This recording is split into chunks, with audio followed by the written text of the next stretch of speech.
Hérétique est un podcast politique mêlant entretien et débat. Hérétique pour questionner les dogmes et les mythes. Hérétique parce que la politique n'est pas la religion. Hérétique parce que vouloir penser est toujours le début de la dissidence. La révolution culturelle, de 1960 à 1990. Première partie. Nous recevons Jean-Pierre Le Goff, bonjour. Bonjour. Que nous interviewons aujourd'hui à propos de une grande partie de son œuvre, et dont un dernier livre qu'il vient de sortir en 2023, Mes années folles, révolte et nihilisme du peuple adolescent après mai 68. Mais auparavant, vous avez, durant une vingtaine d'années, plus de 20 ans, publié une série de livres extrêmement éclairants qui ont aidé certains d'entre nous à alimenter leurs réflexions. Je parle notamment de La barbarie douce, de mai 68, L'héritage impossible, de La France morcelée, de Malaise dans la démocratie, ou de La gauche à l'agonie, en 2017, qui est une réédition du livre de 2011, La gauche à l'épreuve. Rien que la réécriture du titre dit beaucoup de choses. Et vous faites partie de ces sociologues qui ont un regard sur la société assez lucide. Voilà, sans construire un système, vous avez décennie après décennie tenté de porter une critique qui vaut toujours aujourd'hui, et c'est à ce titre que l'on vous invite ce soir. Est-ce qu'en introduction, vous pourriez vous situer dans le champ de la sociologie, parce que vous faites rarement en réalité? Oui, enfin, d'origine, je suis de formation philosophique. J'ai passé une licence de philosophie, mais très vite, dans ces licences à l'époque, après 68, il y avait ce qu'on appelait un certain nombre de valeurs en sociologie. Et la sociologie, celui, je veux dire, qui m'a ouvert à la sociologie, c'est Claude Lefort, qui à l'époque dirigeait l'Institut de sociologie de la faculté de Caen, où il y avait également Paul Lyonnais, Marcel Gaucher, Alain Caillé, etc. Alors, cette sociologie, elle est un peu particulière. Je dirais que c'est une sociologie qui est ouverte sur la dimension anthropologique et philosophique.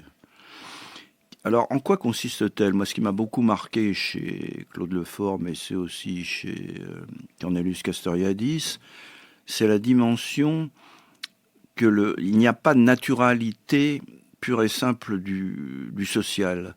C'est-à-dire que le social, là je reprends une formule de Claude Lefort, comporte beaucoup de représentations. Et les représentations, c'est quelque chose qui est différent et qui est très difficile à analyser de façon critique, puisque les faits, on peut les mettre à distance, alors que les représentations, elles vous habitent d'une certaine façon, sans que vous en ayez forcément conscience.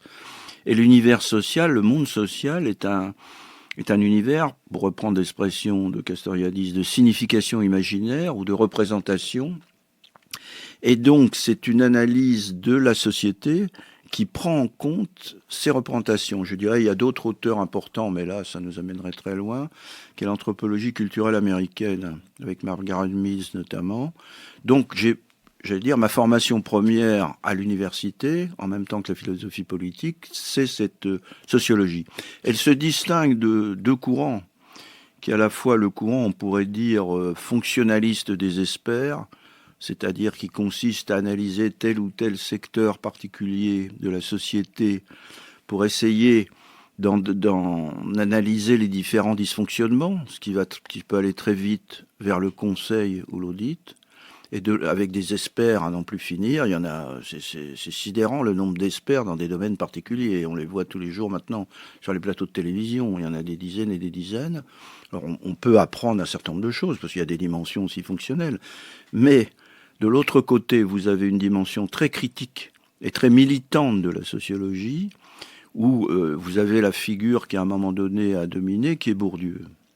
Entre ces deux positions-là, mon approche, si vous voulez, de la sociologie, c'est une approche qui consiste à analyser les mécanismes et les principales représentations qui sont portées par des acteurs ou des catégories sociales dont ils n'ont pas forcément conscience. Et ce que j'appellerais un creuset culturel de représentation, d'affect, de passion.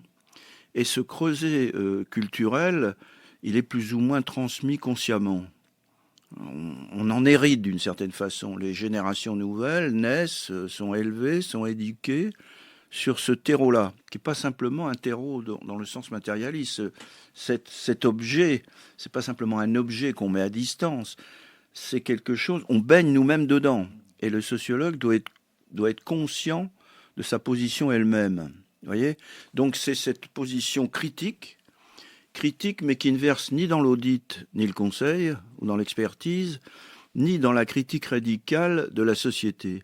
C'est-à-dire essayer de trouver, et c'est pas facile, une juste mesure dans l'analyse critique qui ne soit pas simplement dans une optique, enfin en ce qui me concerne, d'une alternative qu'il faudra à tout prix proposer en alternative à la société existante. Déjà en démonter les mécanismes imaginaires, déjà en souligner les principaux thèmes dans lesquels on baigne sans en avoir conscience, permet un recul réflexif et critique qui me paraît tout à fait participer des lumières au sens du terme, y compris sur ses propres représentations qu'on porte en soi. Donc la sociologie, en fait, en tant que voie d'émancipation, à la fois individuelle, pour le sociologue, est collective, c'est-à-dire qui renvoie à la société l'image qu'elle a d'elle-même, les valeurs qui sont implicites, les idéologies qui la traversent, de manière à ce qu'elle puisse s'en saisir et s'en émanciper éventuellement. Oui, je pense que c'est dans cette optique-là. C'est pour ça que, par exemple, Alain Caillé, dans une optique, est proche. Bon, lui, il est parti sur la question du mot, ce qui était un auteur très important pour moi et pour d'autres dans les années 70. Mais c'est cette même démarche de mise à distance et de recul. Si vous voulez. Et alors évidemment, ça n'a pas une fonction, ça peut aider. L'objectif n'est pas d'aider à améliorer le fonctionnement performant de la société. C'est pas ça. Mais c'est peut-être aussi toujours introduire la distance par rapport à son imaginaire, j'allais dire presque ses fantasmes. Et donc, c'est une conception de la sociologie, à l'époque, je vous ai parlé, qui était ouverte sur l'anthropologie culturelle, mais qui était ouverte aussi sur la psychanalyse. Parce qu'à l'époque, dans les années 70, que ça soit Claude Lefort ou Castoriadis, étaient très marqués par la psychanalyse. Pas simplement parce qu'ils avaient fait une analyse, parce que la psychanalyse était aussi vue comme une théorie qui mettait au centre l'imaginaire, le fantasme, pas simplement les idées intellectuelles, vous voyez, et des représentations. Et c'est pour ça que cette approche, pour moi, m'a beaucoup marqué. J'étais pas le seul. Bon, il y avait Paul Lyonnais qui a été marqué. Et j'ajouterais une dernière peut-être dimension, c'est une démarche sociologique qui se démarque du marxisme, dans la mesure où vous ne raisonnez pas en termes d'infrastructure économique ou de superstructure économique. Vous voyez, la dichotomie. Et je pense que cette façon de raisonner marxiste a pesé très longtemps et continue de peser dans des analyses en disant il y a une cause première qui est dans l'ordre de l'économique et au social, auquel se rajoute une superstructure avec des représentations. Or, l'économico-social, d'une certaine façon, il baigne déjà dans un univers de signification. On prend la notion de besoin, par exemple, elle correspond à un moment donné à telle étape de la société, on peut les voir de telle manière, et à un autre moment social historique, pour reprendre une expression de Castoriadis, les besoins ne sont pas vus de la même façon. Donc même l'économico-social, vous ne pouvez pas le mettre à part en disant il n'y a pas de représentation, il n'y a pas de signification qu'on lui donne. Donc c'est cette façon-là, parce que je pense que le marxisme, au-delà même du contenu, j'allais dire militant ou révolutionnaire, avait ce schéma d'interprétation qui a pesé très très lourdement dans l'analyse. Ou alors vous avez l'autre interprétation qui était celle de Bourdieu, qui était dominant-dominé. Et donc vous ramenez tout à des dominants ou à des dominés. Alors non pas qu'il n'y ait pas des dominants et des dominés, mais les dominants et les dominés, ils sont eux-mêmes pris dans un système de représentation. Ils peuvent même partager un creuset culturel sans s'en apercevoir et entrer en conflit sur ce même creuset culturel. Donc pour moi, le travail sociologique, c'est prendre sa distance et ouvrir au questionnement philosophique, à la question de la finalité. Mais ouvrir la question philosophique et la finalité, je ne le fais pas au départ. Pour moi, la réalité, si vous voulez, ce n'est pas l'exemple empirique de conception philosophique. C'est-à-dire la démarche philosophique, quand les philosophes s'intéressent à la société ou à l'histoire, ils ont tendance, évidemment, à considérer l'histoire à partir d'un certain nombre de concepts. Moi, j'ai une démarche beaucoup plus inductive, si j'ose dire, plutôt que déductive. C'est-à-dire que partir et analyser les mécanismes qui sont en œuvre au sein de la société, les représentations, les valeurs, la culture, pour ouvrir, à partir de cette analyse-là, mais pas avant, un questionnant d'ordre philosophique et je dirais éthique, dans le sens des finalités. Vous voyez ? C'est pour ça que, et je pense que mai 68 a joué beaucoup sur ça, en 2 mots, parce que j'ai vécu l'événement, je faisais de la philosophie, je suivais des cours de philosophie qui étaient d'un niveau très correct, mais mai 68 est arrivé, j'ai été pris dans ce mouvement, et après ça, je ne pouvais plus faire de la philosophie comme avant. C'est-à-dire, je ne pouvais plus considérer la réalité comme un exemple empirique dans les dissertations, si j'ose dire, de conceptions philosophiques. Non pas que ces conceptions philosophiques n'étaient pas valables, je pouvais les retrouver, mais en passant d'abord par l'analyse de la réalité sociale, si vous voulez, pour ensuite ouvrir. Vous voyez, c'est une démarche. Il n'y aurait pas eu 68, je continuais dans des démarches philosophiques, où, y compris d'ailleurs, mais 68, il y a une dimension de prise en compte de la réalité ou de l'événement historique. Vous ne pouvez pas le déduire simplement d'une théorie. C'est pour ça que quand on parle de mai 68, moi personnellement, dans mon parcours, on m'a dit, vous êtes engagé. Mais ça ne s'est pas passé comme ça. C'est-à-dire, vous êtes d'abord emporté par un événement historique. Et je n'étais pas du tout politique au départ. Je m'intéressais assez peu à la société. J'étais dans mon univers philosophique, avec une position très aristocratique des philosophes à l'époque, y compris dans la métaphysique, vous voyez ? Et donc, je me suis trouvé emporté par ce mouvement. Et ce mouvement m'a amené à découvrir, mais ça c'était très charnel, j'allais dire, c'était la rencontre avec d'autres catégories sociales que votre propre origine de classe, j'allais dire, ou votre propre catégorie.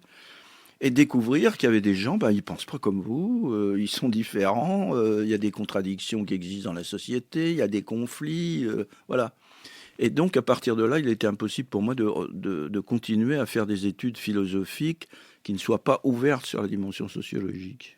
Alors, mai 68 a été une ouverture pour vous, et même une double ouverture, puisque aujourd'hui, vous faites un retour très critique de ce moment 68, de ces années 68, que vous voyez à l'origine d'une grande partie de l'évolution de notre société. Oui, alors je pense que par exemple pour les jeunes générations, c'est vraiment de la préhistoire, au sens... c'est un peu pour ma génération ce qui était peut-être 14 ou 1870, vous voyez, c'est vraiment une grande coupure. Je pense qu'il faut revenir à la base. Quand on parle de mai 68, de quoi parle-t-on ? C'est tout bête. Vous avez par exemple, il m'est arrivé de discuter avec beaucoup de jeunes, ils vont vous parler assez spontanément du féminisme ou de l'écologie par exemple. Or il se trouve que si vous prenez le Mans 68, les journées de mai-juin, il n'y a pas de féminisme, c'est un mouvement machiste, bon, d'une part. D'autre part, l'écologie, vous n'en trouvez pas. Vous allez, par contre, c'est ensuite, après mai 68, dans les années 70, que ces deux courants vont monter en puissance, d'une certaine façon. Alors, il y a bien un lien, puisqu'il y a eu mai 68. Mais en mai 68, vous ne le trouvez pas. Bon. Donc, mai 68, si vous voulez, il faut le prendre comme un moment, les journées de mai-juin, l'événement, c'est mai-juin. Mais moi, j'analyse l'ensemble de la révolution culturelle 68arde sur une période beaucoup plus longue, avec différents laps de temps ou d'étapes. Il y a d'abord les conditions qui ont rendu possible mai 68. Ça, je l'ai développé dans la France d'hier.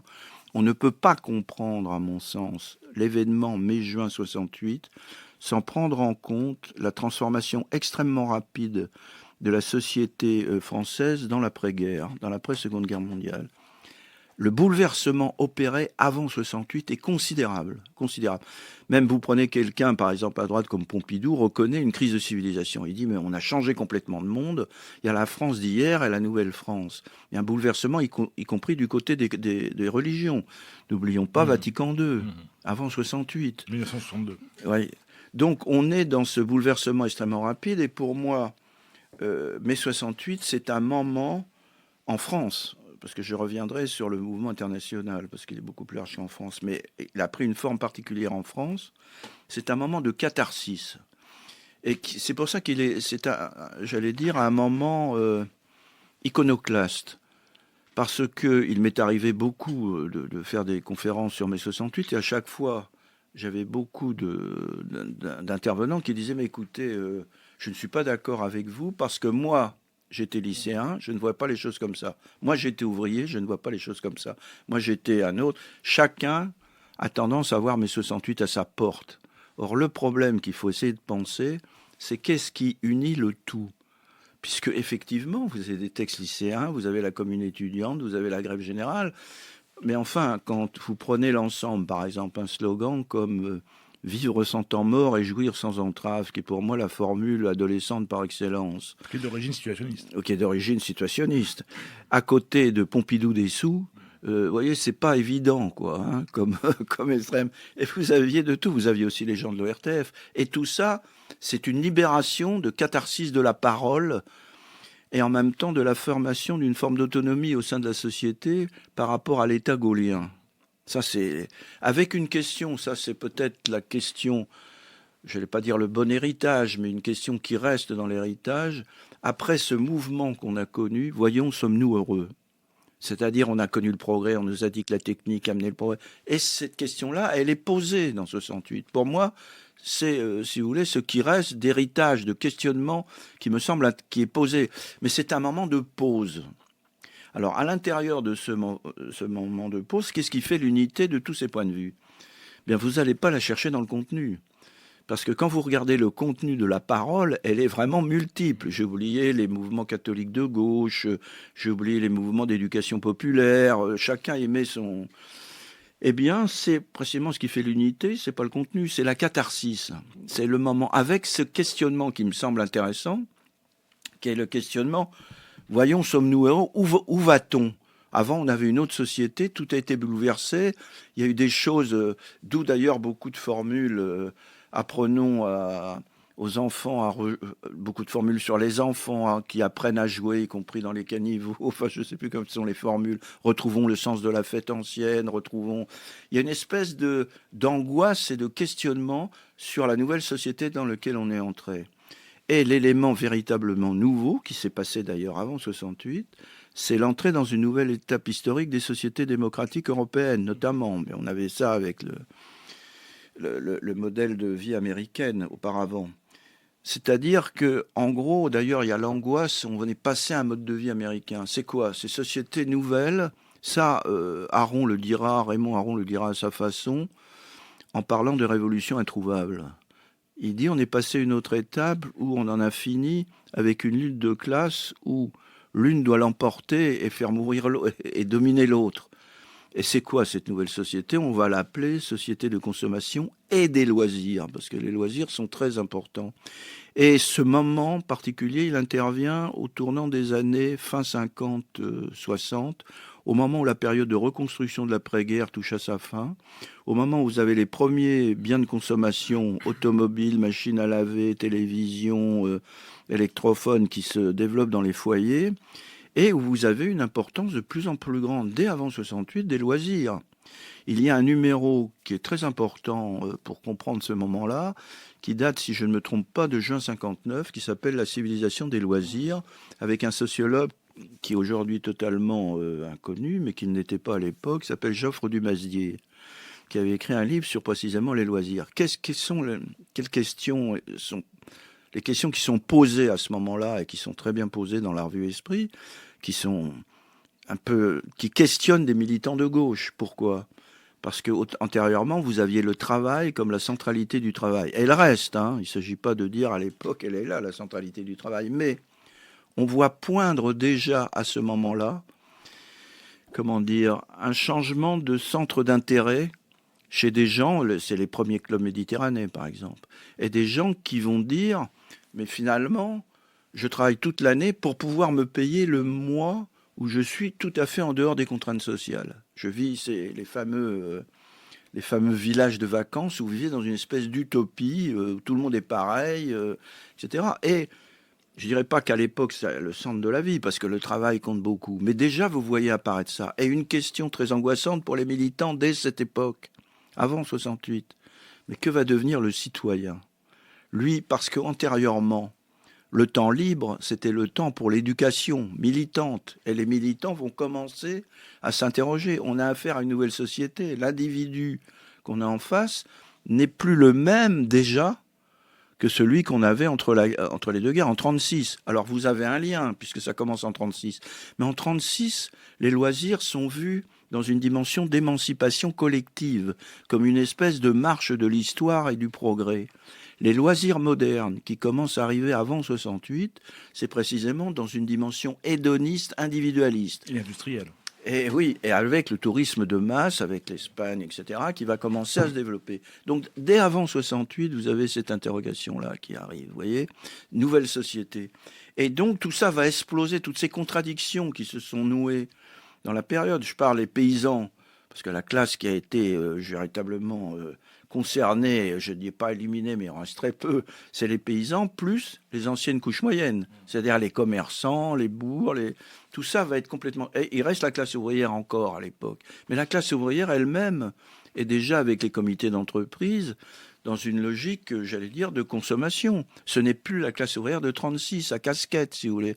Il y a les voitures, il va y avoir les loisirs, il y a le bricolage chez soi. Vous voyez, c'est un... Et la revue que je citais d'Esprit en juin 59 le décrit très très bien. Et 68, c'est un drôle de mélange. Pourquoi ?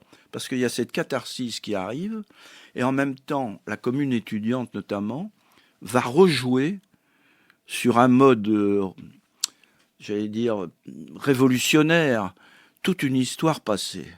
C'est-à-dire l'histoire des barricades de 1848, mais c'est aussi Victor Hugo, etc. On rejoue ça. On a parlé de psychodrame. De psychodrame, et ça, entre parenthèses, Aron l'avait vu en partie. C'est-à-dire on remet sur la scène historique quelque chose qui est en train de mourir, mais on le met de façon caricaturale, et c'est le peuple adolescent qui le porte. C'est ça. Donc, alors pour finir sur mai 68, vous apercevez que sur le moment, ces journées de mai-juin sont vues à gauche comme une divine surprise. Pourquoi ? Parce que beaucoup, et c'est pas simplement la commune étudiante, beaucoup d'anciens révolutionnaires ou d'ex attendaient la révolution antistalinienne, d'une certaine façon. Sartre, entre autres, mais pas que Sartre. Ça y est, la voilà. D'une certaine façon, je dirais que Lefort et Castoriadis aussi. Chacun va avoir tendance à projeter sur l'événement des conceptions qui ont été formées avant. Là, j'ai cité, alors évidemment, il y a tout le courant des conseils ouvriers qui va voir une nouvelle modalité des conseils. Sauf que c'est pas Budapest, c'est des étudiants et les comités d'action. C'est un mélange entre la société de consommation et de loisirs et les anciens remakes révolutionnaires déjà à ce moment-là. C'est quelque chose d'assez hybride déjà, voyez. Et alors, Esprit, la revue Esprit va y voir, tout en soulignant aussi, il y a quelques aspects nihilistes. Ils disent, mais quelque chose qui ne va pas dedans, mais ça y est, le personnalisme, ce qu'avait prévu Mounier, arrive.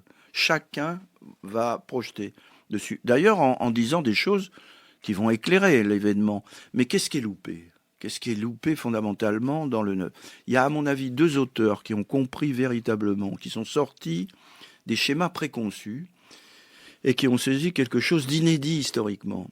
C'est Raymond Aron et c'est, à mon avis, Edgar Morin, chacun étant d'un côté de la barricade. Raymond Aron, Révolution introuvable.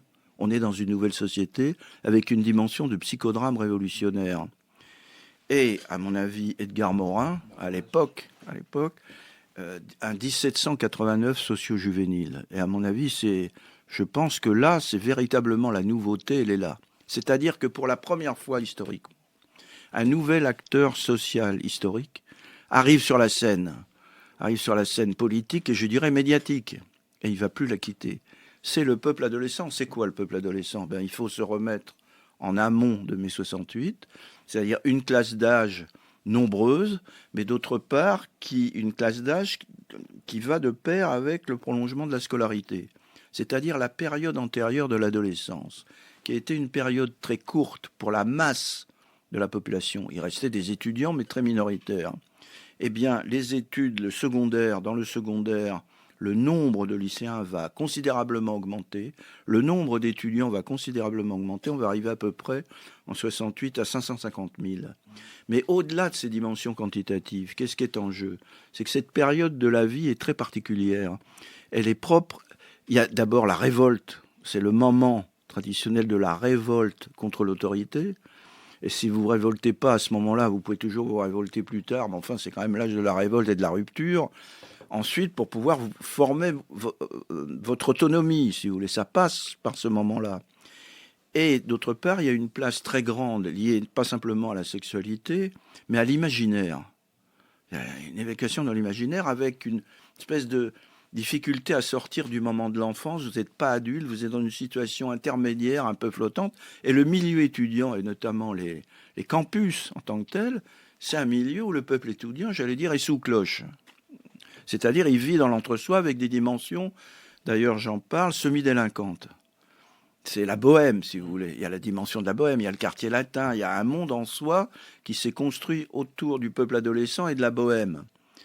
Et c'est ce nouvel acteur qui entre en scène à ce moment-là et qui semble porter le drapeau de la Révolution, aussi paradoxal que ça puisse paraître, puisque cet acteur est issu de la nouvelle société de consommation et de loisirs, et dans une étape nouvelle du développement. Et ça, Edgar Morin, à mon avis, c'est lui, avec de 1789 Socio-Juvénile, je trouve que c'est très parlant.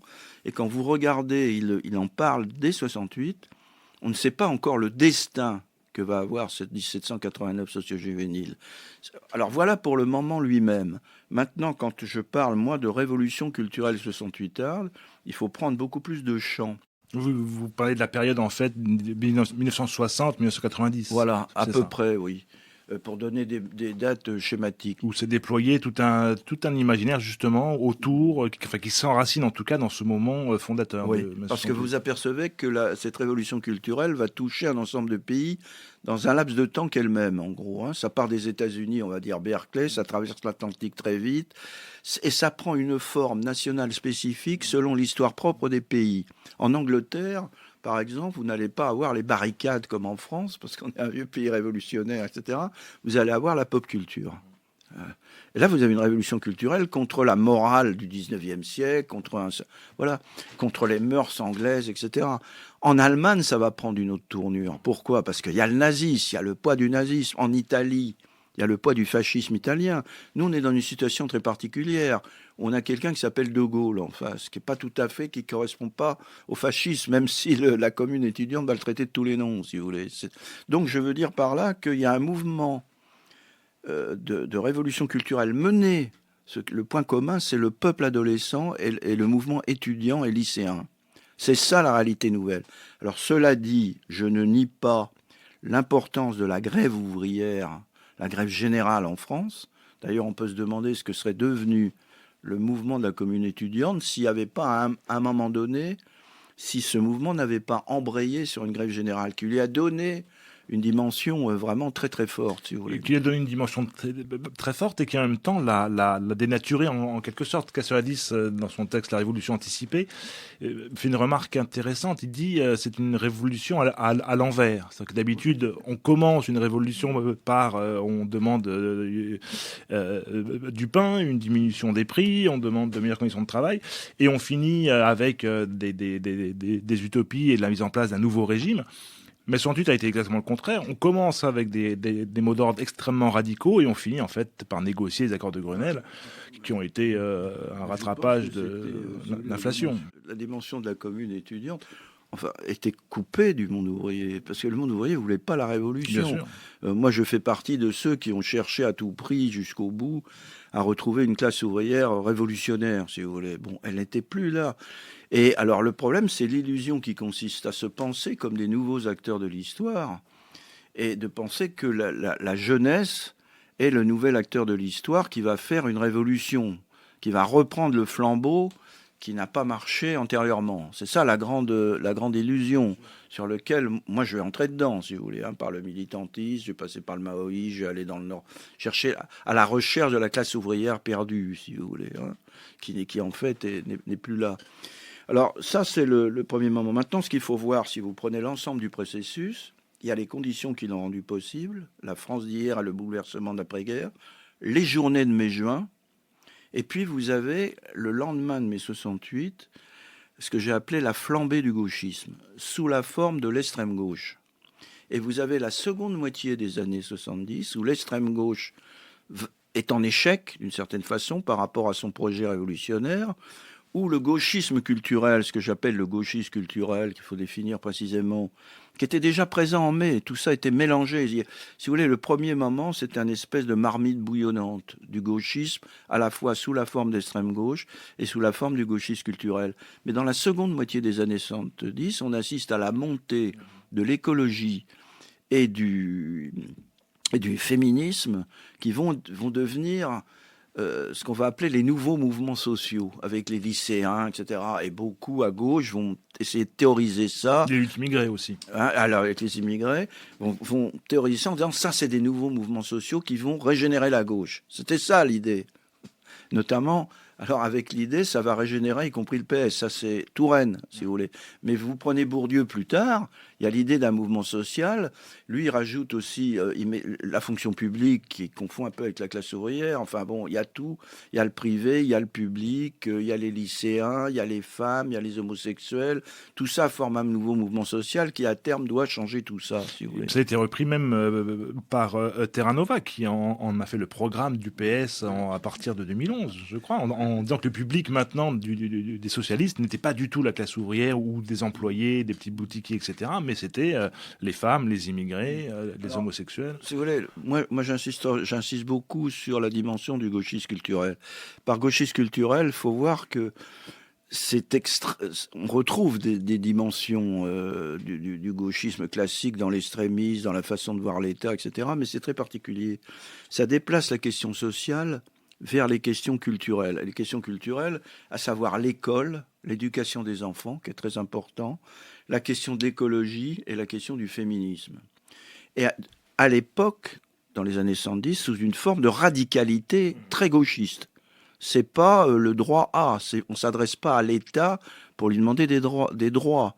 On est critique contre l'État, contre les normes, contre les interdits, et il y a même un discours que j'estime nihiliste, anti-normes. Carrément anti-norme. Mais qu'on retrouve aussi aujourd'hui, de manière beaucoup plus récente, dans le wokisme, dans ce qu'on appelle le wokisme aujourd'hui. J'y viendrai juste pour terminer sur ça. Ça, c'est la période 110. Maintenant, la dernière étape, qui à mon avis est extrêmement importante, c'est les années 80. C'est-à-dire ce courant qui, partant de loin, eh bien, il va être institutionnalisé. C'est ça. Et du coup, vous changez de paradigme. Il va être institutionnalisé par la gauche quand elle arrive au pouvoir. C'est très bizarre, cette chose. Pourquoi ? Parce que beaucoup d'anciens militants 68 vont adhérer au Parti socialiste ou vont se reconvertir dans le journalisme militant dans les médias. Alors bon, on en connaît même encore... Libération, par exemple. Oui, alors Libération, c'est totalement typique, si vous voulez, de ça. Ou alors les trotskistes qui font de l'entrisme qui dans font les partis. De l'entrisme au PS. Julien Drey, Jospin. Et là, vous avez un changement quand même qui est très important. Je dirais que c'est la deuxième génération de cette révolution, parce que c'est à la fois les anciens qui sont encore présents, mais il y a des nouveaux qui... C'est pas pareil d'avoir 20 ans en 68 ou d'avoir 15 ou 16 ans, si vous voulez. C'est des différences d'âge qui peuvent... Je sais pas quel âge avait Geoffrin, par exemple, mais il a écrit un livre, d'ailleurs, qui est très intéressant. Je sais pas si je vais vous le retrouver à l'époque, j'ai oublié sa citation, où il dit explicitement en 80, je sais plus en quelle année c'était dans les années 80, où il dit explicitement, nous allons reprendre la relève des anciens 68ards. Les anciens 68ards se sont cassés la figure sur la dimension de la révolution, au sens de la révolution classique, c'est-à-dire la prise du pouvoir par la violence, changeant de société. Par contre, nous, on reprend le flambeau sous une forme qui n'est plus celle-là, qui est une forme à la fois qui va se centrer sur la dimension culturelle. Et là, on a déjà l'idée d'une génération morale, qui est la nouvelle, je veux dire, la deuxième génération gauchiste, d'une certaine façon, qui arrive. Or, s'il y a bien une différence, c'est que la première génération, originaire de 68, était tout sauf morale. C'était la transgression avec des formes de nihilisme. Alors là, on se présente sous cette dimension-là. C'est le moment aussi où il y a SOS Racisme qui se crée. Et là, on voit surgir une nouvelle problématique qui est dans la continuité, mais aussi qui est dans la discontinuité par rapport au mouvement 68 Arts premier, à travers le slogan Black, Blanc, Beurre, qui s'oppose d'ailleurs de fait au bleu, blanc, rouge. C'est vécu comme ça. Et là, vous avez quand même un discours qui s'amorce à ce moment-là, qui va prendre des dimensions identitaires, qui commence à prendre des dimensions identitaires. Dans l'ordre de la politique, vous avez évidemment le représentant du gauchisme culturel institutionnalisé qui s'appelle Jacques Lang. Alors ça ne veut pas dire que c'est pas simplement les arts d'avant-garde que va mettre en... Il va financer beaucoup de choses, Jacques Lang. Mais c'est la notion de culture. C'est-à-dire que, en gros, avec Jacques Lang, c'est la notion anthropologique de la culture qui va s'attaquer à la notion de la littérature et des arts. En gros, tout devient culture, si vous voulez. Donc, alors, on peut le comprendre d'un point de vue anthropologique, mais ça veut dire qu'en même temps, il n'y a plus de hiérarchie dans la création des œuvres. Entre boire du vin, etc., et écrire un livre ou faire une peinture, tout ça, c'est de la culture, si vous voulez. Vous avez ça à l'école, vous avez l'introduction des méthodes pédagogiques, placer l'enfant au centre, qui sont déjà présents dans le gauchisme culturel dans les années 70, qui vont pénétrer l'école et qui vont être d'ailleurs instrumentalisés sous la forme d'outils d'évaluation de compétences. Qu'est-ce qu'on va, par exemple, évaluer à l'époque ? L'autonomie.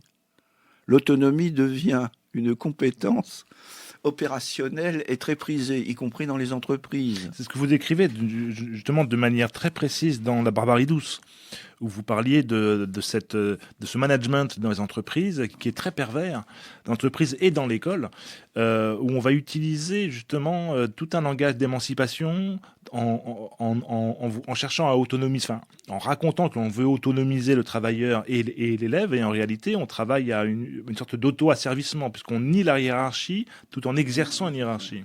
C'est très pervers, c'est très pervers, et c'est les plus faibles qui sont les victimes de ça. C'est-à-dire le discours « soyez autonome et responsable ». C'est un discours paradoxal qui, on peut dire, c'est rendre les gens fous, puisque c'est un double bind. C'est celui c'est le double bind, où celui qui est en haut vous dit « soyez responsable ». Et la responsabilité devient une bonne norme de comportement, avec des tas d'outils d'évaluation. C'est l'époque un peu folle où on fait signer sur des jeunes qui sont quand même assez désocialisés, un peu perdus, des engagements. Ségolène Royal reprendra cette dimension-là avec des objectifs, je m'engage à, etc., des choses absolument extraordinaires. Et tout ça vient de l'idée d'une autonomie et d'une responsabilité dont on voit, si vous voulez, l'origine lointaine, si j'ose dire, dans mai 68, et qui est instrumentalisée, qui va devenir un élément de la gestion de l'État, de l'éducation, vous voyez, avec aussi des générations de parents. Je parlerai du livre Libre enfant de Summerhill, qui est quand même c'est l'autogestion appliquée aux enfants, si vous voulez. Donc c'est tout ce qui est plus faible. J'irai même plus loin. Je pense qu'il y a une dimension nihiliste qui est présente dans 68. Je ne dis pas que mai 68 est nihiliste de part en part, mais il comporte, y compris dans la dimension du gauchisme culturel, un aspect nihiliste dans la transgression de toutes les valeurs et de la mise à bas de toute forme d'institution, de toute norme ou de tout interdit. Et cette dimension bizarrement, c'est ça le paradoxe, cette dimension-là va être intégrée à l'État comme comme un nouveau mode de gestion. Mais de gestion de quoi ? De l'anomie. Enfin. Et c'est ça et à ce moment-là, l'héritage impossible, parce que c'est ce moment très important, va acquérir une hégémonie. Il avait déjà commencé à se répandre dans la société. Mais par l'État, par sa diffusion dans l'État, il va s'étendre d'abord à gauche, parce que je pense que, malheureusement, si j'ose dire, la gauche a été, à un moment donné, à l'avant-garde de ce gauchisme culturel, sur fond de crise de sa doctrine ancienne, comme substitut à la crise de sa doctrine socialiste ancienne, si vous voulez. Hein.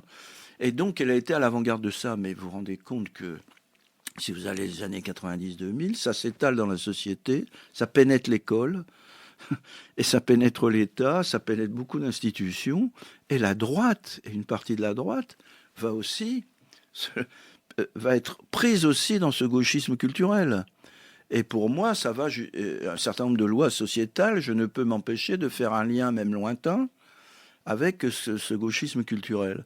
Donc voilà l'évolution. Donc quand je parle de révolution culturelle 68arde, il faut prendre l'ensemble des séquences et voir comment, de 1968 ou même avant, jusqu'aux années 90, le résultat et les effets de cette révolution, on a du mal à l'admettre, sont, à mon avis, extrêmement importants. C'est pour ça que je n'hésiterai pas à parler de faire des rapprochements avec 89. C'est pas du tout la même chose, mais du point de vue des effets, l'effet fondamental, d'une part, c'est la rupture de la transmission. Il y a un moment donné où il y a rupture dans la transmission. Et ce qui est quand même un peu, je vais dire paradoxal, c'est que les premiers acteurs de 68 ont mis à bas l'héritage, alors que c'était des héritiers. C'était des héritiers rebelles, mais des héritiers quand même. Et le problème, c'est qu'ils ont laissé derrière eux un champ de ruines, si vous voulez. Et je prends souvent l'image suivante des jeunes générations qui vont venir après, c'est qu'ils sont dans un champ de ruines. C'est un peu comme s'il y avait, vous voyez, des pierres accumulées à droite, à gauche. Je prends une pierre, elle est verte, un peu d'écologie. Je prends une pierre, elle est rouge. Je les superpose comme ça. Ou je prends une pierre, elle est bleue à droite, si vous voulez. Et c'est le patchwork. C'est-à-dire, il n'y a plus de colonne vertébrale ni d'idéologie structurée. Sur les ruines morcelées, vous reconstruisez le système patchwork.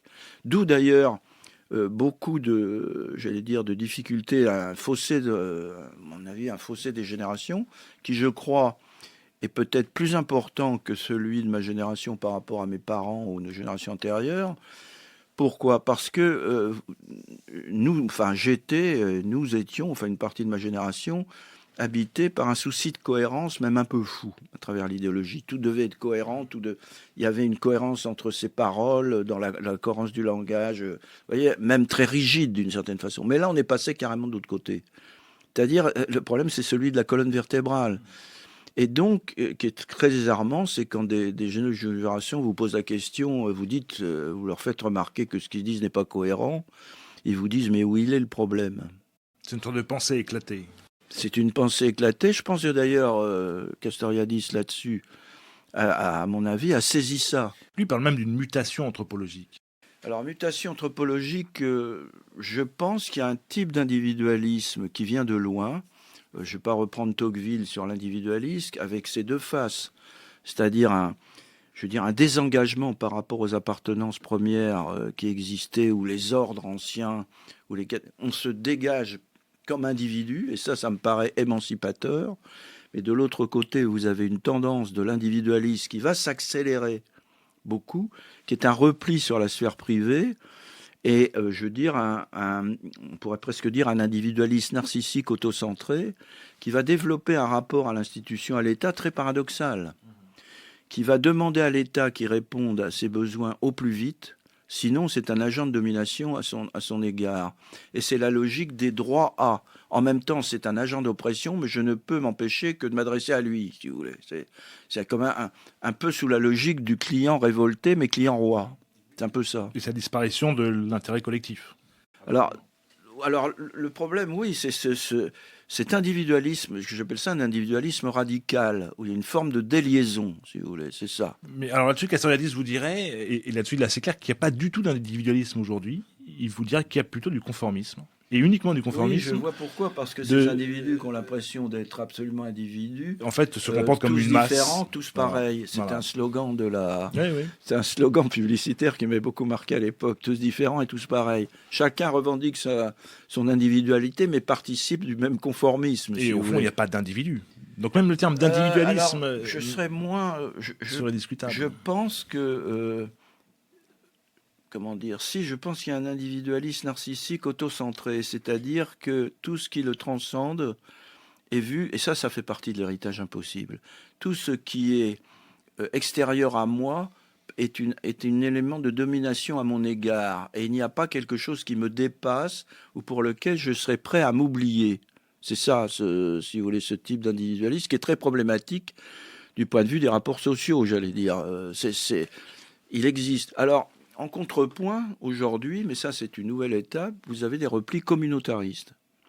Dans l'ère du vide face à cet individualisme, là où avant vous aviez par exemple l'idée de nation qui existait, qui était un élément, à mon avis, pas simplement politique, mais anthropologique, on pourra en discuter. Il y a une histoire d'une collectivité historique donnée. Ou une classe même, une classe sociale. Mais où les classes sociales, vous aviez tout ça à sauter.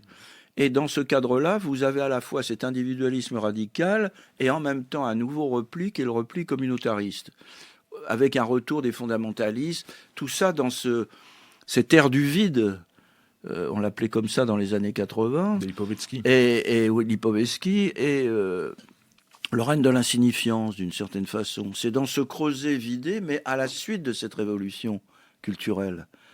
Et je pense que... Alors, je viendrai à votre question du wokisme. Il y a une nouvelle étape. Qu'est-ce que le wokisme par rapport à tout ça?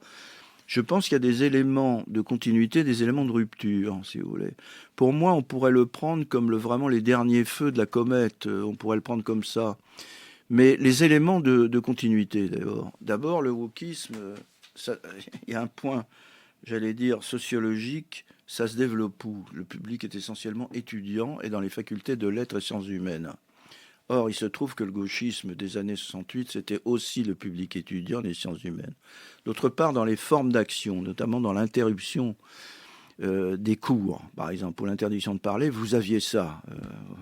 Je revois l'expérience que j'ai eue à l'université de Caen, l'interruption des cours, l'interdiction de parler, etc. Donc vous trouvez ces formes d'extrémisme. On peut aussi y voir une logique de déconstruction, avec Derrida, avec aussi la référence à Foucault, etc.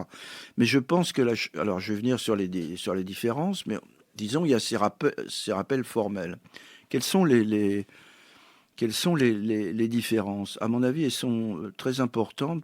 Pourquoi? Parce que d'abord, le contexte socio-historique n'est pas du tout le même. À l'époque, 68 et début 70, nous étions dans la période des 30 Glorieuses. Et il y avait le sentiment de participer d'une dynamique historique d'émancipation. Le mouvement de la jeunesse n'était pas simplement en France. Nous sentions portés par un mouvement général d'émancipation. N'oublions pas aussi les guerres, la fin des guerres dites de libération nationale avec le Vietnam, etc. Donc on avait le sentiment d'être porté par l'histoire. Aujourd'hui, vous n'êtes plus porté par l'histoire. L'histoire, elle semble complètement en panne. Enfin, c'est discutable parce que de l'intérieur, les woke donnent l'impression de vivre une très grande aventure mondiale. Alors les woke d'un côté, les décoloniaux, sur les questions de genre, sur les questions de race, sur les questions de religion, ils ont l'impression d'appartenir à un très grand mouvement. Et pour le coup, les franges musulmanes du wokisme ont là pour le coup entièrement raison. Elles sont dans le sens de l'histoire. J'en suis pas persuadé parce que je vais vous dire, nous-mêmes, quand j'étais dans les années 70, nous avions l'impression que le monde entier tournait autour du mouvement étudiant. Le monde entier. Je ne demande pas s'il n'y a pas une illusion. Ça ne veut pas dire qu'il n'était pas important. Mais ils en sont persuadés. Quand vous êtes dans l'aquarium, si vous dire, dans la bulle, oui. je vais vous dire, sur le campus, je raconte ça dans mon dernier ouvrage. On était sous cloche. Et on était persuadé que la société nous suivait. On était dans l'idéologie. Là, c'est une similitude, je pense. Alors là, il y a un point commun, si vous voulez. Mais autre point commun, les ouvriers ne nous suivaient pas. La masse de la population ne nous suivait pas. Elle était ailleurs. Mais on ne voulait pas le voir. Et je pense qu'il y a un phénomène aussi commun chez les woke. Alors, quand même, il y a quand même des points différents. Je vous parlais de la situation de l'époque, mais il y a aussi quelque chose qui allait avec ce sentiment d'être porté par une dynamique historique dans les années 60, début 70. Eh bien, d'une certaine façon, il allait de pair avec beaucoup de transgressions, mais j'appelle ça des transgressions jubilatoires. C'est-à-dire que, bizarrement, on transgressait, parce qu'il y avait encore beaucoup de choses à transgresser. Il y avait encore des interdits, des tabous. Donc il y avait une dynamique même de la transgression, y compris si cette transgression comportait des dimensions nihilistes. Elle en comportait, mais bizarrement, elle était joyeuse. Ça, c'est un truc qui est très difficile à comprendre pour les jeunes générations. Les woke sont sinistres. Il n'y a pas un poil d'humour. Ils sont chiants. C'est des gens qui sont extrêmement ennuyeux, même quand ils contestent. Je veux dire, ils se prennent au sérieux et ils ont une dimension morale que nous n'avions pas. Nous étions, j'allais dire, presque des nihilistes actifs joyeux, aussi paradoxal que ça puisse paraître. Là, j'ai affaire à autre chose, à un nihiliste que j'appellerais d'affaissement. C'est-à-dire, il n'y a plus l'utopie qui pouvait nous porter, il n'y a plus la dynamique historique qui pouvait nous porter. Il y a une logique de déconstruction et il n'y a rien à mettre à la place. On est dans une vision très sinistre où on n'en finit pas de déconstruire et de dénoncer pas simplement les inégalités, les discriminations. Et c'est un mouvement alors l'avenir de ce mouvement, si vous voulez, moi je pense que en France, il est important dans les universités, mais il y a un problème, c'est l'écho qu'il rencontre dans un certain nombre de médias et les réseaux sociaux par rapport à la réalité de l'ensemble de la société française. Je n'ai pas vu en France beaucoup de statues, par exemple, déboulonnées. Il y en a eu peut-être, je ne sais pas, mais très peu. Et ils ne se rendent pas compte, ils vivent dans leur milieu, ils ne se rendent pas compte que la société, la masse de la société est ailleurs. Simplement, le problème qu'il faut se poser, c'est pourquoi les élites qui sont dans les institutions et pourquoi notamment les médias leur donnent une telle place. Il y a une disproportion médiatique, et je dirais presque politique par certains, entre la réalité de ces woke ou de ces gauchistes postmodernes, on va dire, ce qu'ils représentent vraiment, et la surreprésentation qu'ils ont dans les médias. La vraie question des woke, c'est pourquoi les élites ont cédé si facilement. Vous venez d'entendre la première partie de l'entretien avec Jean-Pierre Le Goff, La Révolution culturelle de 1960 à 1990. Rendez-vous dans 15 jours pour la seconde partie de l'entretien. Vous pouvez retrouver les documents évoqués lors de l'émission ainsi que d'autres permettant de prolonger la réflexion sur notre site hérétique.fr. Ce podcast est disponible sur toutes les plateformes d'écoute.